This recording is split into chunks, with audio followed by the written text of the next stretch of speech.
700 গ্রাম মাংস ভালো করে ধুয়ে তাতে দই আর গোলমরিচ ম্যারিনেট করে রেখেছে আমার ছেলে। ছেলে রেসিপিটা করবে, রান্নাটা করবে, যেহেতু ওর পরীক্ষা শেষ হয়েছে সবে। আর এখানে আলু কেটে রেখেছি, ধুয়ে দিয়েছি। দই আর বাদাম বাটা একসাথে করে রেখেছে।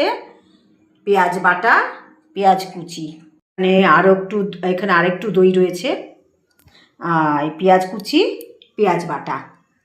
কড়াইতে তেল গরম করে নুন হলুদ দিয়ে আলুটাকে বেশ লালচে করে ভেজে নিলাম।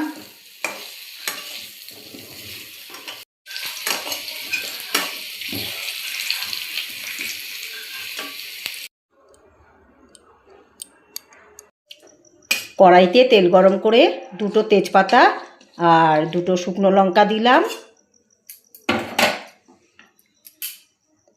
এইবারে এই পেঁয়াজ কুচিগুলো দেব।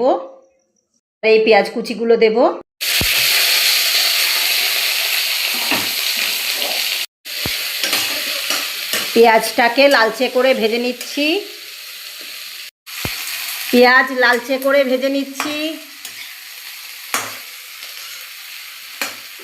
এইবারে পেঁয়াজ বাটাটা দিচ্ছি।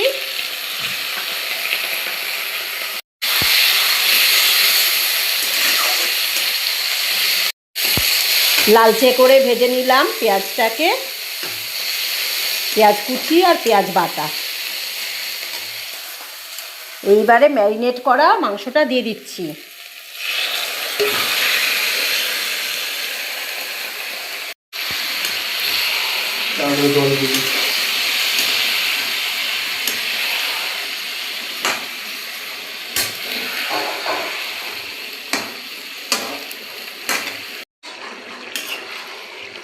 এবারে মাংসটাকে ভালো করে কষিয়ে নিতে হবে। মাংসটাকে ভালো করে কষাতে হবে। এই একটু ঢেকে রাখছি 5-10 মিনিটের জন্য। একদম অল্প আঁচে ঢেকে রাখছি।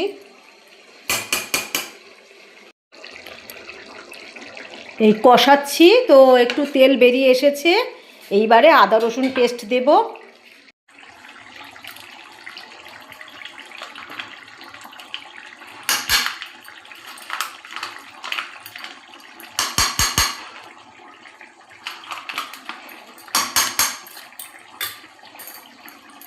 লম্বা করে করছিস। আদা রসুনের পেস্ট দিলাম। এই যে আদা রসুনের পেস্ট দিয়েছি। আর কাঁচা লঙ্কা বাটা। এবারে দেব শুকনো খোলায় ভাজা এই যে জিরে গুঁড়ো।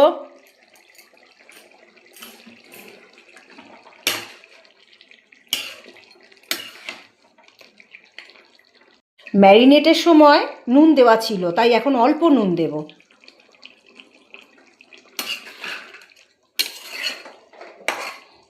এবারে আলুগুলো দিয়ে দিচ্ছি। একটু গুঁড়ো লঙ্কা দেওয়া হচ্ছে।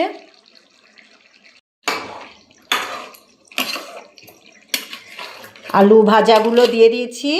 এবারে সব একসাথে মেশাচ্ছি।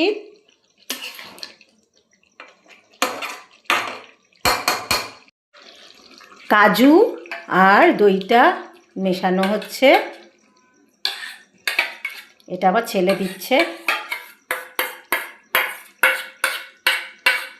কালারটা এসছে। হলুদ দেওয়া হয়নি, কিন্তু কালার এলো। ওই যে আলুটা হলুদ দিয়ে ভেজেছি। ফ্লেমটাকে আমি মিডিয়াম রেখেছি। তো দই আর কাজু বাটা দেওয়া হয়েছে। দেখো দারুণ লাগছে, একটা অন্য রকম রেসিপি, সুন্দর। সাধারণত শুধু তো আদা রসুন পেঁয়াজ দিয়েই খাই, তো ছেলে একটু অন্যরকম রান্নাটা করে। ও কাজু ওর বাবা এনে রাখে, কাজু কিশমিশ, তো কাজু দিয়েই বেশিরভাগ রান্নাগুলো পছন্দ করে।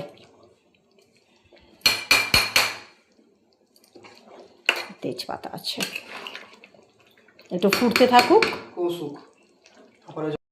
একটু কষুক, তারপরে জল দেওয়া হবে। মিডিয়াম আঁচে রেখেছি। এবারে জলটা দেওয়া হচ্ছে। এই জলটা হলো গিয়ে ওই দই ধোয়ার জল, দই ছিল এতে, সেই জলটা দেওয়া হচ্ছে।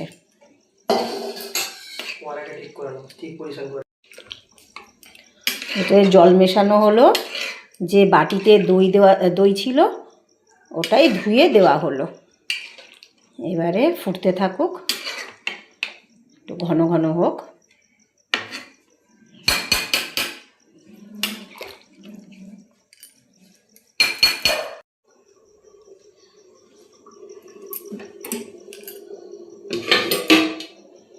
ফুটছে, তরকারির মাংসটা ফুটছে এখন।